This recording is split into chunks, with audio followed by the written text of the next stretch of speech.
Narcissistic boss.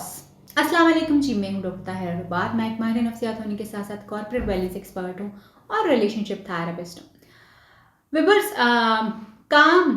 हमारी ज़िंदगी का एक बहुत मेजर हिस्सा जो है वो होता है। मतलब हम काम क्या करते हैं, हम किस जगह पे काम करते हैं। हमारा दिन का एक मेजर चंक जो है, टाइम जो है, हमारी ज़िंदगी का एक बड़ा चंक जो है वो हमारी वर्क प्लेस पे गुजरता है।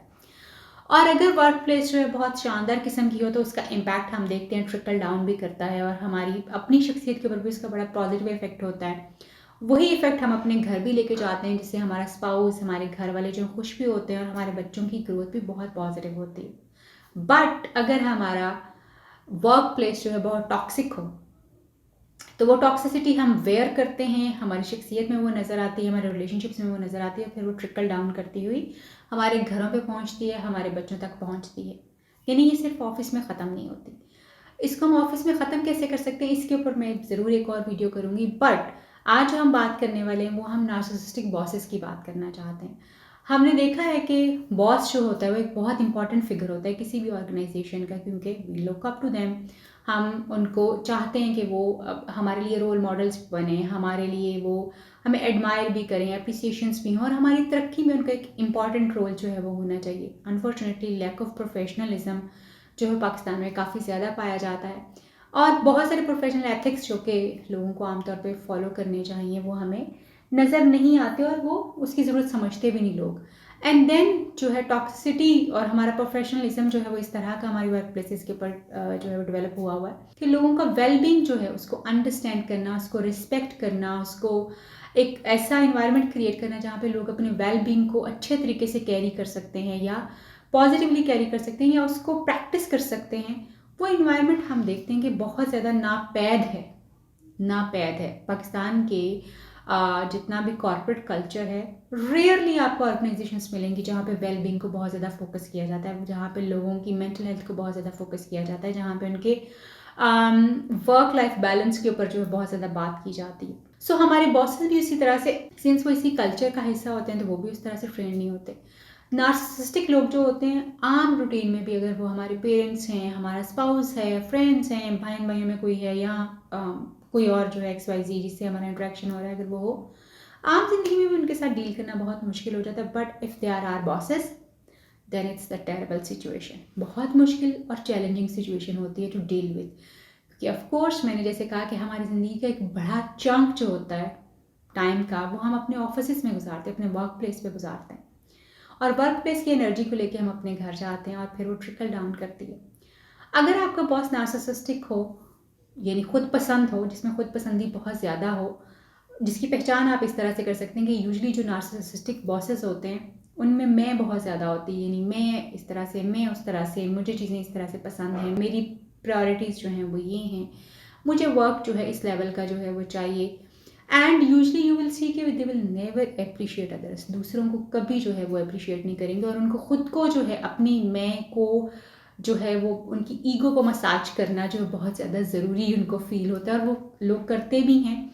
करना पड़ता भी है, because they are too toxic के जब आप उनको उनकी ईगो मसाज नहीं करते तो of course they over rate you, वो आपके ऊपर चढ़ाई करते हैं और आपको इस हद तक भी ह्यूमिलेट कर देंगे कि आपको अपनी एग्जिस्टेंस जो है वो क्वेश्चन होती हुई लगना शुरू हो जाती है। इवन आई हैव सीन बहुत सारी ऑर्गेनाइजेशन और ऐसी इवन ह्यूमन ट्रेनिंग ऑर्गेनाइजेशंस में मैंने ये देखा है कि जहाँ पे लोग इतना ज़्यादा बुली करते हैं लोगों को और इंसल्ट करते हैं कि लोग जो है वो मेंटल हेल्थ जो है एमरजेंसीज में जो है उनको जाना पड़ जाए। I am the witness for that. Even ये सिचुएशंस भी हो सकती हैं when we have such kind of boss जो कि नार्सिसिस्टिक हो, तो हमें कुछ सर्टन बिहेवियर जो उनको फॉलो करना चाहिए ताकि हम उनके उस टॉक्सिक इफेक्ट को जो है वो वेव ऑफ कर सकें या उनको कैंसिल कर सकें, उसके इफेक्ट को वो हम कैरी ना करें और वो हमारे घरों तक ना जाए, हमारे वेलबींग को इफेक्ट ना करे। सबसे पहली बात, उनके बिहेवियर को आइडेंटिफाई करें कि उनका बिहेवियर क्या है। आप देखेंगे कि आपको नज़र आएगा उनको अप्रूवल्स बहुत ज़्यादा चाहिए, उनको वैलिडेशन बहुत ज़्यादा चाहिए, आप उनको तारीफ़ और एडमरेशन जो है बहुत ज़्यादा उनको जो चाहिए होती है वो आप करेंगे, ये उनका बिहेवियर होता है। So with such kind of people आप कोशिश ये करें कि आप उनकी कॉन्फ्रंटेशन जो है, मतलब उनके सामने जाके जो है वो मत खड़े हों। Usually you can say yes आप ठीक कह रहे हैं, let me look into this matter. Yes आप बिल्कुल ठीक कह रहे हैं, अच्छा मेरे ख्याल में अगर हम इस चीज़ को भी इसमें इंक्लूड कर रहे हैं, यस आप बिल्कुल ठीक कह रहे हैं, ये पॉइंट वैलिड है, क्या हम इसको इस तरह से लुकअप इसको इस तरह से डील कर सकते हैं, या आप जो है वो इस तरह की बात जो है वो कर सकते हैं, रादर के कॉन्फ्रंटेशन की तरफ जो है वो जाएं, या बहुत ज़्यादा जवाब जो है ये जस्टिफिकेशन जो है वो देने की कोशिश जो है वो आप करें। You go with that. Next technique जो हो सकती है वो ये कि try to maintain the boundaries, और बाउंड्रीज मेंटेन करने की जो बात है वो ये है कि ट्राई नॉट टू गो, मतलब बहुत ज़्यादा उनके आमने सामने जो है वो आपको रहने की ज़रूरत नहीं है। Try to avoid as much as you can, जो आमना सामने उसको जितना मैक्सिमम आप काम कर सकते हैं वो कीजिए। तीसरी इंपॉर्टेंट टिप जो है जो आप कर सकते हैं वो ये कि try to keep the record of everything, मतलब जो भी आपकी उनके साथ कम्युनिकेशन होती है, जो भी असाइन करते हैं वो आपको टास्क वगैरह, जो भी चीज़ें होती हैं, ईमेल्स हैं, मिनट्स ऑफ मीटिंग है, जो कुछ भी है, keep a track record of it and try to make it in a way कि आप उसको शेयर भी उनके साथ कर दें, बिकॉज देन देयर इज के आप जो है उनको बता भी सकेंगे अगर if you are into any kind of trouble. Because narcissistic bosses जो होते हैं usually they will keep on changing, satisfaction नहीं होती उनकी इस चीज़ के साथ कि उनको यही चीज़ जो है वो चाहिए, तो दे विल कीप ऑन चेंजिंग। जो भी एक चीज़ उनके दिमाग में आई है वो उसको फ़ौरन जो है वो आपसे शेयर करेंगे, अगले ही मिनट में सारा प्लान भी जो है वो चेंज हो सकता है। So you really need to keep the track कि हमारी ये बात हुई थी और हमारा ये जो गोल है वो है। डोंट पर्सनलाइज, मतलब वो जो कुछ भी आपको अगर इंसल्ट कर रहे हैं, ह्यूमिलेट कर रहे हैं, कोई भी चीज़ जो कर रहे हैं, don't take it on your self, because दो चीज़ों की वजह से आप ये ना करें। पर्सनलाइज इसलिए ना करें कि he is not attacking you,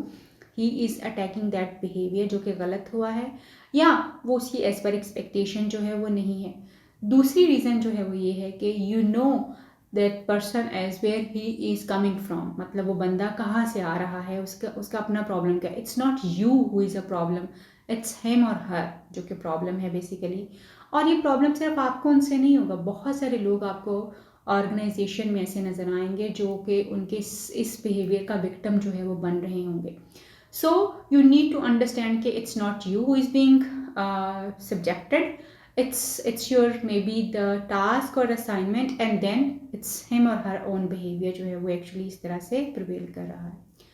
then try to make allies, यानी मतलब अपनी वर्क प्लेस के ऊपर दूसरे लोगों के साथ जो है अपना एक सोशल इंटरेक्शन जो है बेहतर रखें, ताकि वहाँ पे आप लेट आउट जो है वो करते रहें, उनको सुने और कुछ अपनी सुनाएं। अगर वो सिमिलर एग्जांपल्स आपको देते हैं तो you can give the similar examples too, but don't try to be, मतलब इतना ओपन ना हो कि आपके लिए बाद में प्रॉब्लम्स जो हैं वो बनना शुरू हो जाएं, because you know work place एक ऐसी जगह नहीं होती, अनफॉर्चुनेटली होनी तो चाहिए मगर होती नहीं है, कि जहाँ पे आप सब कुछ जो है वो ओपनली बोल सकें। प्रोफेशनल हेल्प लेने की कोशिश करें, जहाँ पे आपको लगता है कि प्रोफेशनल हेल्प जो है बहुत ज़्यादा ज़रूरी हो गई है, जिसमें आप HR के पास जा सकते हैं। You can talk about track record सारे आप रख सकते हैं, उस बॉस के बारे में बात कर सकते हैं, उनके उन बिहेवियर्स के बारे में बात कर सकते हैं जो आपके लिए प्रॉब्लमैटिक हैं। और अगर आपको ज़रूरत पड़े तो प्रोफेशनल काउंसलिंग की तरफ जो है वो आप जा सकते हैं, ताकि आप जो स्ट्रेस आपके ऊपर पाइल अप हो रहा है रादर कि आपके वेलबींग को इफेक्ट करना शुरू करें, start getting help, professional help जो है वो लेना शुरू करें। और अगर आपकी अपनी ऑर्गेनाइजेशन में काउंसलिंग की प्रोविज़न है तो do try to avail the services के जी, वो आप सर्विसेज जो है वो आप उनमें से गुजरें और आपका स्ट्रेस डे टू डे जो है वो आप बेहतर उससे कोप कर सकें और आपकी चीज़ें जो है वो इम्प्रूव हो जाएं। सोल्यूशन फोकस्ड रहें, जो भी प्रॉब्लम जो वो आपके साथ शेयर कर रहे हैं, जो भी कुछ कर रहे हैं, तो जैसे मैंने पहले टेक्निक बताई है, आप उनको कह सकते हैं कि जी आप बिल्कुल ठीक कह रहे हैं, लेकिन क्या हम इसको इस तरह से, आपके ख्याल में अगर हम इसमें ये चीज़ शामिल कर लें तो कैसा है, अगर हम इस चीज़ को इस तरह से देख लें तो what do you say about it. आप उनको इसके ऊपर जो है वो रखें और खुद भी सोल्यूशन फोकस रहेंगे तो आपके लिए आसान होगा प्रॉब्लम्स को उनके साथ जो है वो शेयर करना, ताकि ईजिली जो है चीज़ें जो है हो सके। Know when you can walk out, मतलब इसके बारे में मेक श्योर करें कि आप कब जो है इस जगह को, इस ऑर्गेनाइजेशन को, इस बॉस को छोड़ पाएंगे। ऑफ कोर्स आपका वेलबींग सबसे ज़्यादा इंपॉर्टेंट है। अगर आपका वेलबींग इफेक्ट होना शुरू हो गया then this place is no more for you. अगर आपको लगता है कि आप इतने ज़्यादा स्ट्रेस्ड हो गए हैं कि आपका पर्सनल लाइफ, आपकी फैमिली लाइफ और आपका वर्क जो सब कुछ इफेक्ट होना शुरू हो गया, that's the point where you need to walk out. ये पॉइंट तो आखिरी पॉइंट हो सकता है, मगर आप जो भी पॉइंट आपको लगे कि this is beyond your tolerance, that's the point where you should leave and you should move out.